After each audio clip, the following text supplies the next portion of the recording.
I'm your host with the most. So have a toast. This is Leader Johnson. We are here. This is Follow the Leader Sports, and we are going to talk about basketball. We got Villanova. We got the Sixers. It's a great time right now for Sixers as far as future references because they're more focused on the future.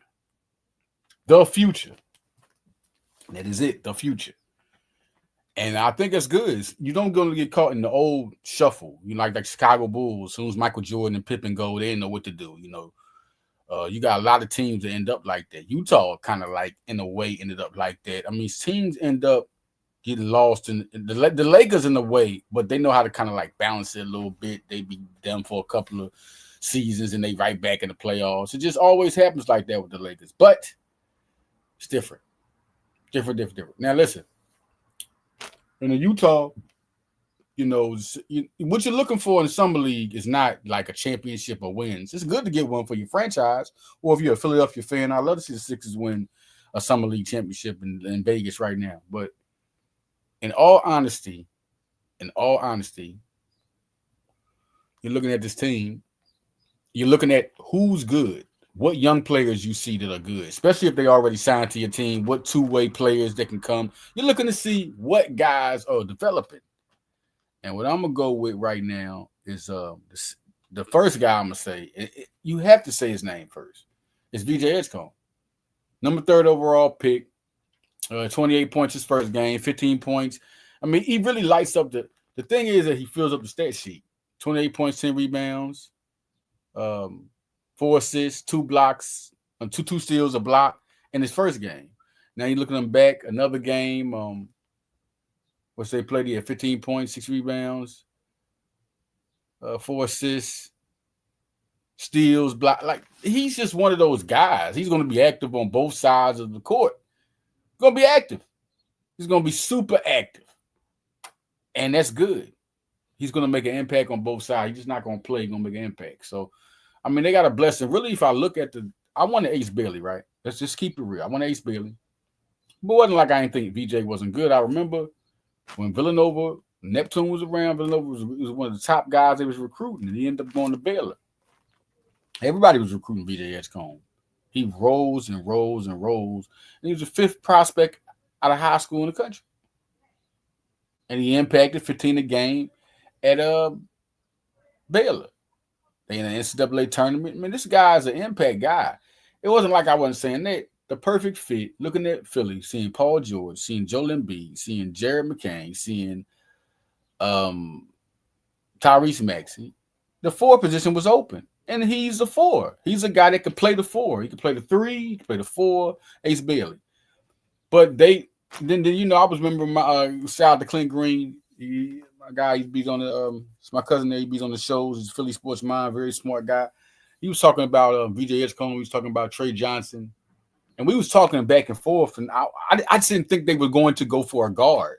If I thought that, then we're talking VJ and Trey talk, because Trey is a bad boy. 19 a game at Texas. VJ on both ends, though, is a better player. He's a better all-around player. He can pay. He can do it all. I wasn't thinking the 6'4" guy. I was thinking the 6'8", 6'10" guy, Ace Bailey. I was thinking the 4 just to fill out the starting 5. Now, when you go to the pick and you're able to enjoy the pick, hell yeah, VJ's a hell of a pick. If you're talking about the next guy, there's so many guys you can go number 4, but VJ has to be number 1. You could try to argue Trey, but he's not a better defensive player, all-around player than VJ. You could try to argue all that, right? But it's different. So, we go to that point, and we go to what he is, and what do you think VJ adds? He adds too much to the team. And then what do I think he goes if he start? I'm looking at a lot of depth charts, and they're putting Jared first over VJ. The only thing I say is this. The only reason why I say VJ would start is because he's a number 3rd overall pick. Jared wasn't a number 3 overall pick. He was just like the 14th pick. He was right outside the lottery pick. Matter of fact, right outside the lottery. And I said, these dudes are stupid. He shows me a top 10 pick, and he performed better than any rookie that year if you look at it. You look at the rookies that played that year, Jared McCain was having the best year out of any rookie. He was rookie of the year, and he got hurt. I think he would have won it if he wouldn't. He would have scored about 18 a game that year at least. If he, because people was out, they were injured. Jared would have drained all them boys. He would have got rookie of the year. It's not even a question. But looking at VJ, I just think VJ you invested in number 3 overall pick. I mean, if you don't put him as a starting shooting guard now, what do you do it next year? You say, okay, well, Jared, you're on the bench now. No, you start that. That is your shooting guard. If you're picking a shooting guard at number 3 overall, if you're picking any position player at number 3 overall, they are starting this year, and the guy next year, if he's starting in front of him, is either traded or cut or not signed. He's number 3 overall. I just don't see that they're going to put him on the bench and let Jared start. And then next year, they're like, all right, Jared, move to the bench. You already knew that. Put him there now so he can get used to it, be the Lou Williams. Boom, he could play shooting guard. He play point guard. He can still get 30 minutes off the bench. You give a guy like Jared McCain the ball, but you know what I'm saying? I feel like VJ, I can be wrong if it pops up. I've been wrong before. VJ Edgecombe, and Tyrese Maxey will be your backcourt. 3-guard rotation, Jared McCain. Then you got the backup point guard, Kyle Lowry. Which brings me to another person. We're talking about point guard, right? Looking at the guards, guys who can play guard for the Sixers, you got Eric Gordon. He's been signed. Kyle Lowry's backing up. But do they have any young point guard? Some guy that's going to end up being it. I'm going to tell y'all right now, Mark Armstrong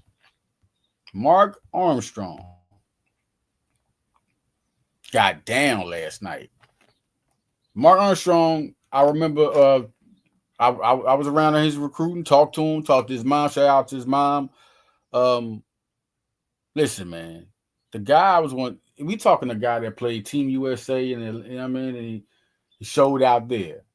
Oh, I mean, you talking about a 5-star type. This guy's a 5-star. He should have been a 5-star.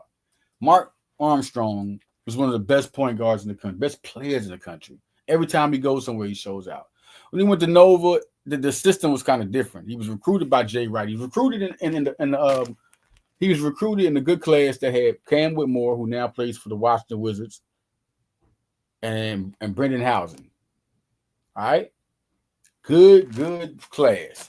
And Armstrong just didn't get a chance to fill his niche out. He said, "I'm gonna leave." I think he should have stayed. He would have stayed.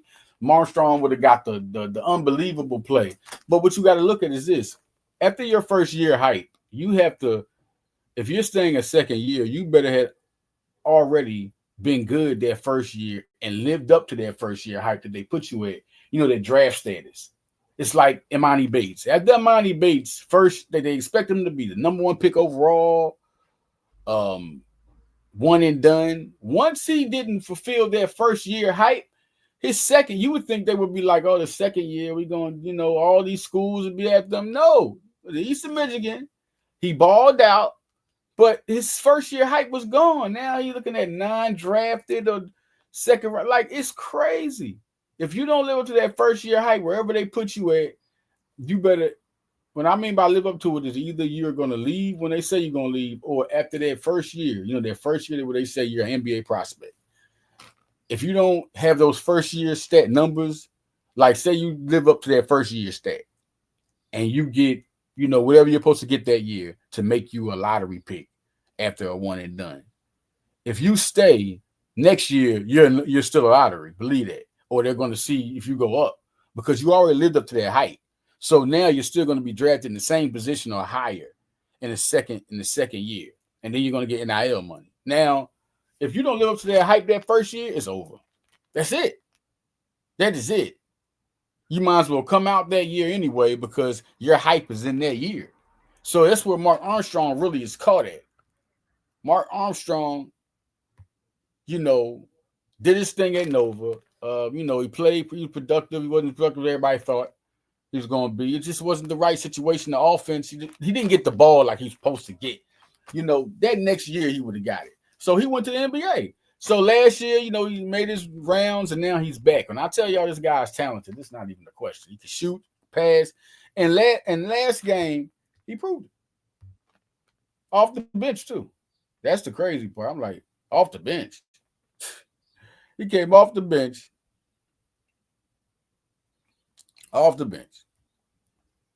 22 points in 25 minutes.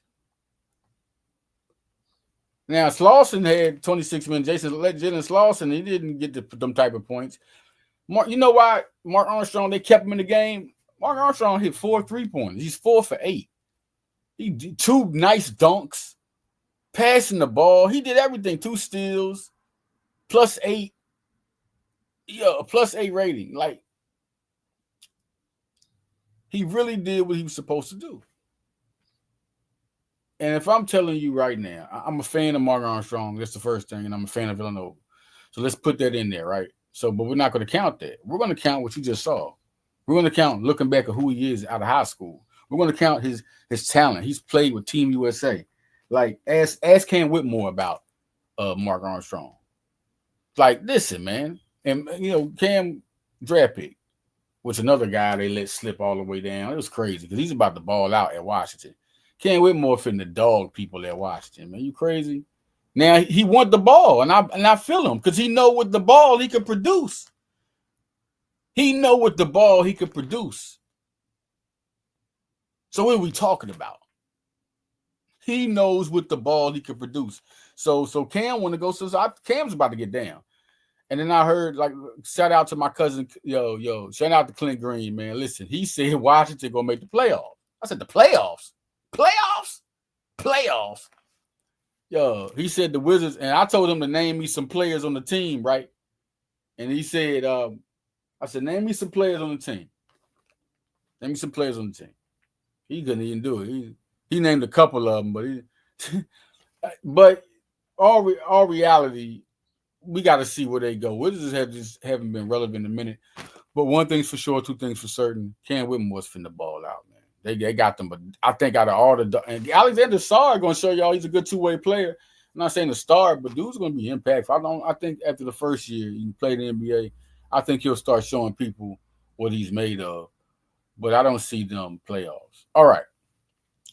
Next guy, Yanni Broom, man. I want to say Johnny Broom, but the first guy I'm going to say, I can't even say him. You know what I got to say? You know where we got to go when we talk? When we talk Summer League, we got to talk Judah Mintz. Judah Mintz. I know some of y'all, who is Judah Mintz? Who is Judah? Judah, listen, coming out of high school, we talking real. Judah Mintz was a baller, and he's the type of guy, even coming out of college, he did what he was supposed to do, to get drafted, to get recognized. I just think some players just can't. Maybe it wasn't the right school. Judah Mintz, at first he was with Syracuse, right? Goes out to Pittsburgh. He was number 63 in the country. High-level combo guard, man.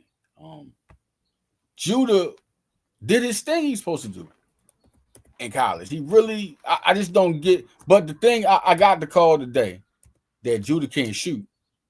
I won't tell you who told me that. It's a basketball guy, that you trust in, no question. But he was, Judah can't shoot.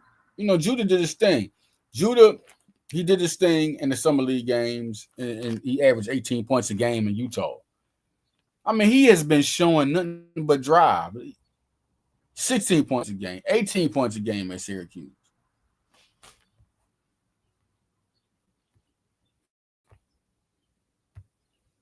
Judah always. That's a little crazy in a way. Judah always showed who he was. Syracuse Orangeman, 2 years, did his thing.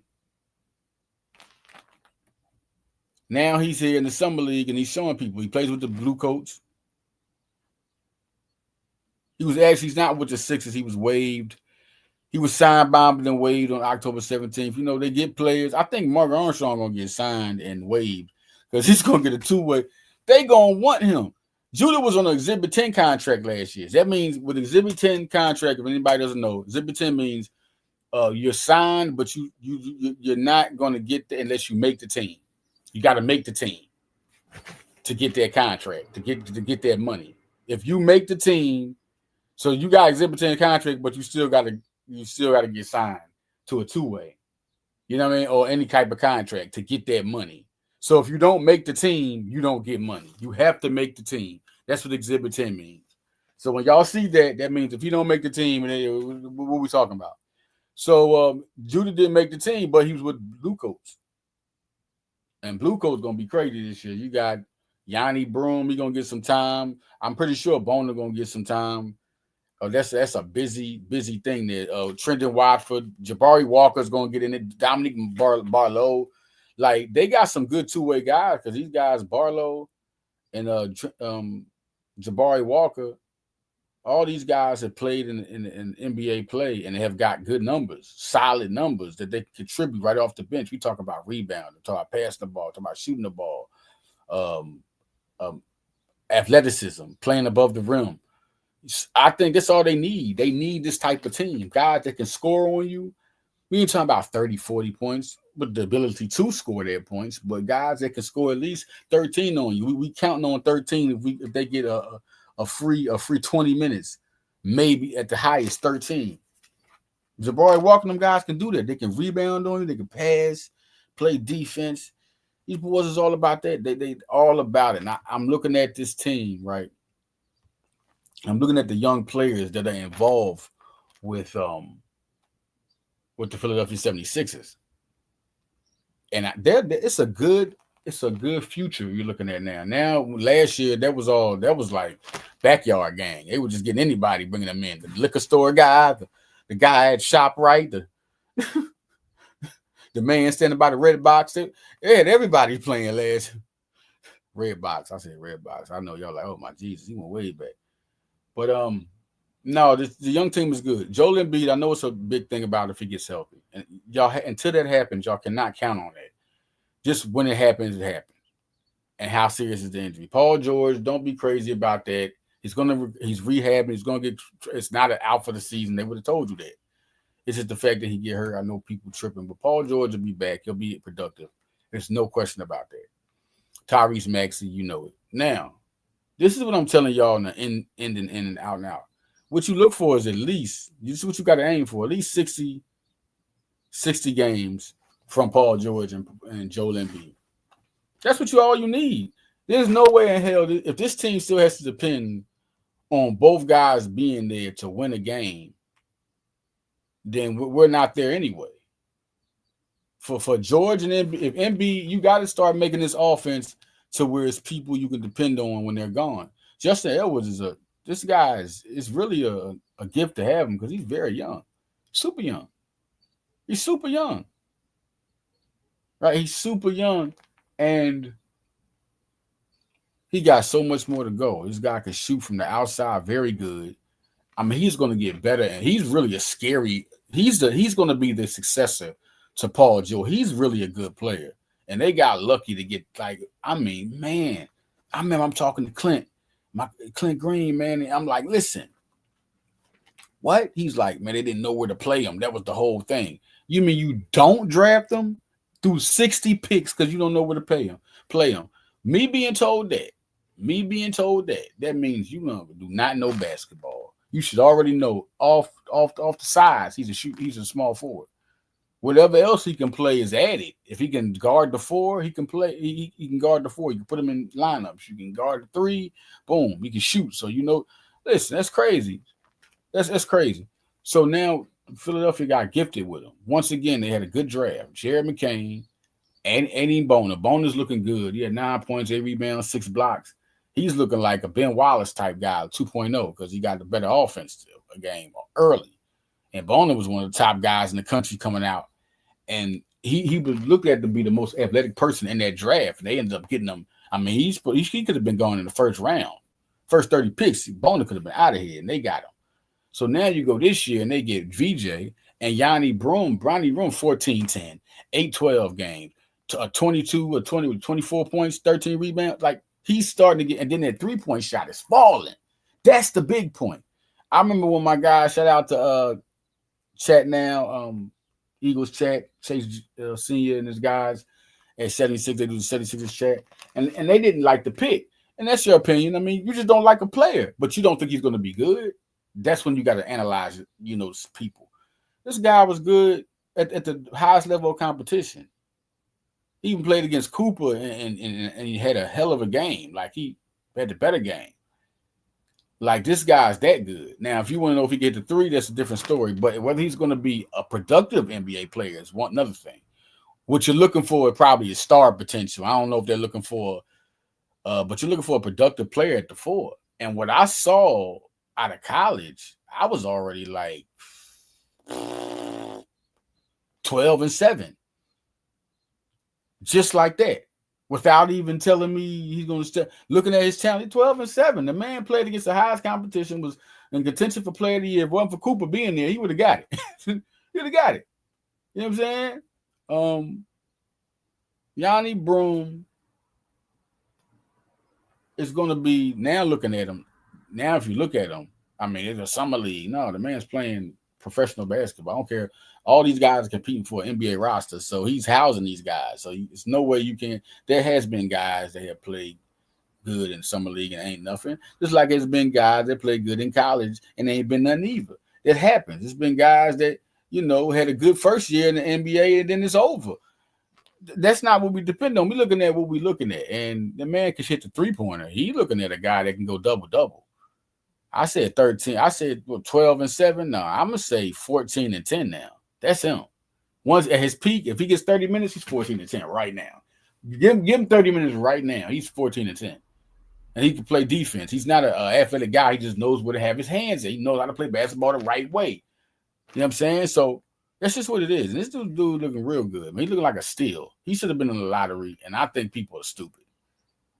I didn't even think, I'm telling you, Johnny Broom should have been in the lottery. This is like, y'all stupid. It's like when Jalen Brunson was picked where he was picked. Like, what?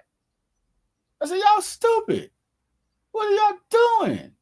Now look at it. I said, Jalen Brunson was a top 10 pick. Are you stupid?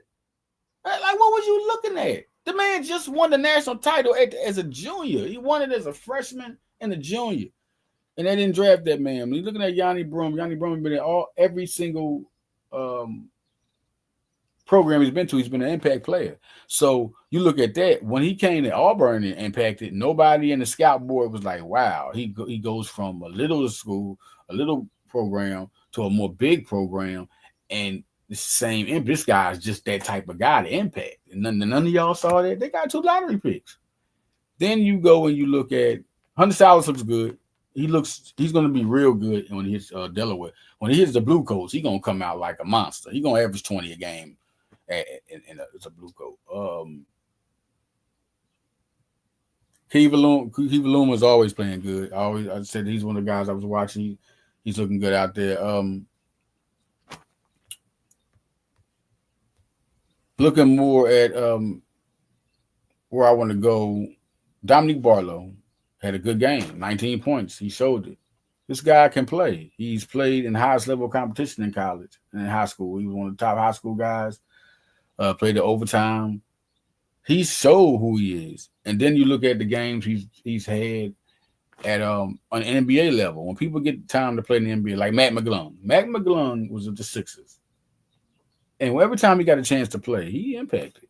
He had a triple-double one time. Well, not triple-double. He was like 19, 9, and 9. It's like 19, 9 rebounds and 9 assists. Like, he played impact basketball when he was with Philadelphia. When you get guys that have impacted at the NBA level, no matter what players they were playing, they impacted the NBA level multiple times. That's why I say Barlow, and he's 6'9". All they need him is to be a guy that can rebound, run the floor, pay it over the rim, play some defense, and boom, put him in there. Same thing with Jabari Walker. He can do it. He's had big games at an early age. These guys are young too. So you go to the Bona, listen, they're really solid in the front court now. You look really talented. Now Walker and Barlow have to play with the Sixers in the uniform and impact there. But what he did with the other uniforms, there's no level of confidence I don't have in them to, do what I say they're gonna do. Um, Look at Trenton Wilder. That's the guy we go for. Because I mean, this guy, man, 20th in the nation out of high school. He's been one of those guys. He's just been since high school. And he had a breakout year, 10 points a game last year. It's on. It's on. It's on. Like when he gets in this with this team, and I'm telling people think that somebody else. Who I heard somebody say, "Well, Wofford gonna start?" Or no, it's gonna be Kelly Aubrey. Kelly Aubrey's gonna get the forward position, man. He had it last year. He has 1 year on his contract. They're not going to sign him back. He's playing for another contract. He's playing for a contract. We're going to see how that goes. He's 6'8". He's playing for a contract with somebody else because Philadelphia has got Rockford has a 2-year deal. So the extra year, boom, put him in there. If Rockford shows what he is, the only way they can go backwards if Aubrey has a good year and Wofford don't show enough. But if Wofford show something, regardless of what Aubrey does, Wofford is going to be. I think that it's going to be really interesting to see Watford and Broom battle for their 4th spot. That's going to be crazy.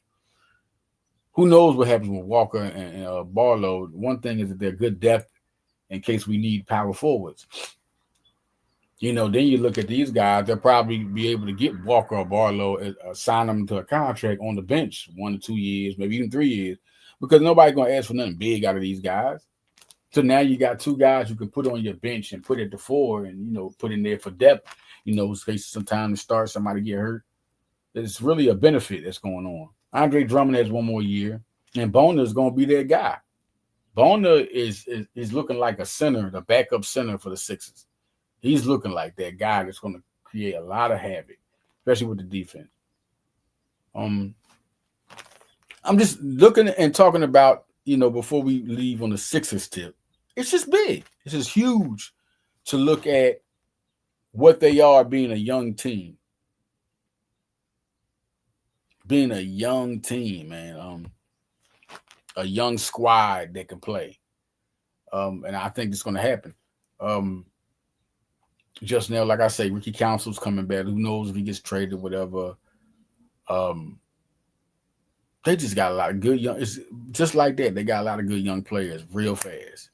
They went from old or mid. It wasn't really old. They were trying to be young, and a lot of them guys just wasn't working. They was trying to be young. Now they done out of nowhere. Boom, Morey got them the best process they ever had. These young guys can play. Like you're gonna see what it is. Y'all go look up Jabari Walker, and y'all go look up guys like Dominique Barlow. Now we're gonna go to Villanova, man. Let's talk Villanova. For those of y'all just getting here, Leader Johnson, this is Power Leader Sports, and we were talking about the Sixers. You can go back and be talking about the Sixers, but we will talk about Villanova, and we bring it in because Mark Armstrong has a big game, 22 points with the Sixers, 22 points with the Sixers, man. And we're looking at Villanova's different. You got Nico Onyekwe. I had an interview with him. If I'm saying that wrong, I had an interview with him for 247 Sports on VU Sports. He started playing basketball because of the death of Kobe really influenced him to play basketball. He's from Nigeria. This guy's 7'1". He played with Cayenne Anthony at Long Island Lutheran. And he's the type of guy. Defense and rebounding. That's the first thing. See, you got to look at what's easy first. Defense and rebound. Now, he's developing the offensive game. The good part, he got a good 17-foot jumper, hearing about, and he could definitely play in the post, definitely play above the rim. He's going to be a good college big. It's going to be interesting to see what happens to him. He could evolve to even his ceiling could be big if he develops a constant offensive game. Can he be the type of player that comes to Villanova and just get you 8 and 7? Can he get you 10 and 11? Can he get you 10 and 10? Can he get you 10 and 8? Or can he be the type of guy to develop to a 15-11 player just like that? He's 7'1", man. Athletic as hell. The ceiling, I say 15 and 11. But I'm saying right now, 8. At his peak, 8 and 7. He just can rebound. Shot blocks is different. You can go anywhere from 3 to 1.5 or 2. I'm gonna say 2. I mean, that's going to give Villanova all they need. They're going to use him this year. He already said it. If you seen the interview I had with him, Nico and Yekwe, 3-star 2025 center, came from Long Island Lutheran. Go check out the interview. He talked about they want him to impact this year. So he's going to be in that rotation with Braden Pierce, another guy. Braden Pierce, man, listen. Once again, Coach Willard did a real quick job. Man, it's really hard. It's like Neptune. It's real hard to do. The one thing about Willard, though, is that, Neptune ain't bring nobody from Fordham. He ain't bring not one person from Fordham. He brought everybody, but shit. Willard brought a good little haul right there. You got Christian Jeffrey. You bring Malachi Palmer. You bring Braden Pierce. He brought Nico, too. Nico said he came over here with Coach Willard. That's what brought him over. He was recruiting them. Boom. He came over here with Coach Willard. That's what he came. So that 2025 class, they got Christian Jeffrey. They got Caden Lewis. They got Nico. That all was brought over here. Caden especially, because he was being recruited by Willard. First, it's crazy, right? Chris, the crazy part. Caden Lewis didn't go to Nova. He didn't go to Merlin either. And then you look at Christian Jeffrey didn't go to Nova. Malachi Palmer didn't go to Nova. Now all these guys come over here. It's a real big power haul right there. Y'all gotta look, man. That's some power. Power. Like it's like that's when you get excited about Coach Willard, because what he brought over here. Forget the other transfers that came over. We're talking about the Merlin guys, and then the recruits that Nova was battling them, couldn't get because Coach Willard's status, like what he did. Braden Pierce come over, 7 foot, 245.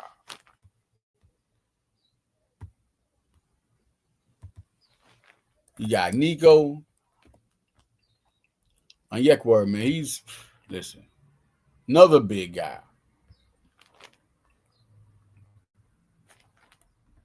I think it's intriguing to have a 7'1", 240 guy, 7 foot, 240. This is intriguing. Very intriguing.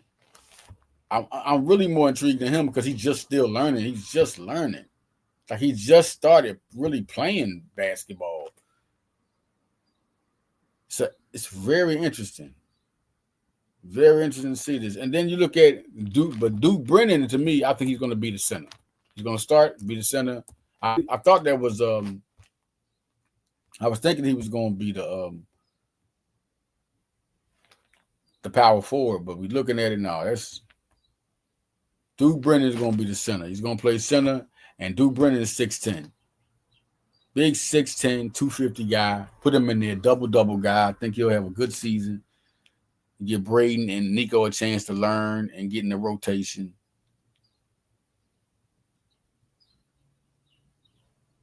And that's 6'10", 7'1", 7 feet. Then you still go with Matthew Hodge at 6'9". You got Matthew Hodge. You still got Matthew Hodge.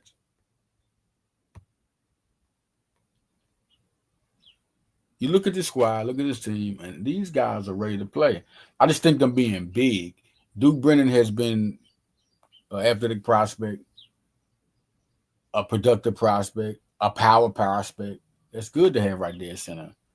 We're coming into the season with a guy that was almost a double-double guy at the 5 position. And it's been a long time since we even was able to say that.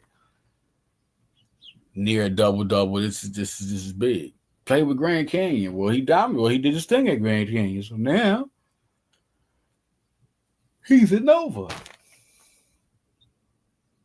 Y'all want to say, oh, well, he's coming from everybody, not Joe Cremo. Okay? Joe Cremo came over here, 19 a game, didn't do his thing. Duke Brennan, until that happens, you cannot take away from production. The man is 6'10", too. So now you got other guys, because really Joe was supposed to be like the main scorer that year, like one of the main scorers, but Duke gonna got to be like that. It's gonna be real interesting. I'm gonna love to see this team. I think the outlook of everything that's going to happen with this team, the outlook, how everything is going to turn, is going to be the big thing. I mean, who's going to produce? I think Braden is going to back up more, and I think Nico's still going to get it. And it's going to be times where they put Duke at power forward. It's going to be lineups. This will make this dangerous, the lineups. There'll be lineups where it'll be Duke at power forward next to Braden or Duke next to Nico. It's going to be like that. Looking at Villanova is recruiting some big men. You know, they got guys that they're going after. So just listen. Villanova is looking to be big. I think it's going to be a different recruiting process. I don't even know where Neptune was going. Let's talk about that. Let's talk about that, Nova. Neptune was going in a good place. You could have gave him another year because it seemed like it was always improvement. And this one was the biggest improvement. It had way more wins than losses. It had more wins than losses, not way more. But they had a better season. And then you don't give them that time. So I think with Villanova and the Ultimate, we just wanted another impact of culture real fast. They felt like people was just too against Neptune. And if he would have gotten a tournament, they could have made the fans shut the hell up. But they didn't get in the tournament. So that kind of gave them a way to talk. So it was kind of crazy, real unfair.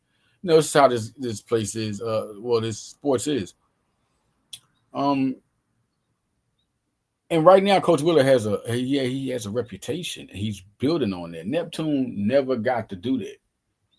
Neptune should just stay there for them, to be real. I mean, not on saying he's not a good enough coach, just because his status wasn't up yet. So he didn't get the respect that he deserved. You know what I'm saying? So they was always going to put pressure on him. Then he's a first black coach. Nobody want to talk about that. Yeah, black coach, they're going to put the ultimate pressure on you. But right now, first black coach, you know, it's different. It was different for for a lot of people. And so we're looking at Coach Willard. And like I said, Caden Lewis was a real big get because he was a hell of a prospect that Nova didn't get. Then a guy I say, watch out for Malachi Palmer. That's all I got to say. And that's the guy everybody going to love. Excitement. These guys haven't got on the court yet. Once they get on the court, it's going to be a lot of talent. This is going to be the big thing, how he coaches his talent. But like I say, Nico can really become a star type player. And a college star. He really has that talent, 7'1". And you go for Braden Pierce, he can be productive. Look at Ryan Kilbrenner. If he can get, because Braden has an outside, since he hit the outside shot, he did it in high school. He's real agile, mobile, he really can move. Sky's good. And I just think that the way Willard coaches and what he did with Merlin, you got to be excited. All right, y'all, listen, I'm about to get out of here. Shout out to all my Nova fans. Follow me on Facebook, Leader Johnson. Follow me on Instagram, Leader Johnson. Follow me on Twitter, Leader Johnson. Go to High Level Sports, high-levelsports.com, and you'll see some of the best. We're going to get back to a lot of these good articles for High Level Sports. A lot of things going on. High Level Sports Talk. We got Broad Street Blitz Take, Leader Edition. Coming up soon. Sunday is a real good day. We're going to have a good program talking about Jalen Hurts. It's a lot going on, man. Prep Hoops. Check me out on Draft Diamonds. Football work, basketball work. I'm everywhere, man. 247 Sports, VU Sports. I've made my appearance on Mayor Hoops. I'm here with Brett. Man, this is real good, man. I love sports. Let's get it popping. All right, I'm out of here, y'all. Leader Johnson. See y'all next time. You better pay me.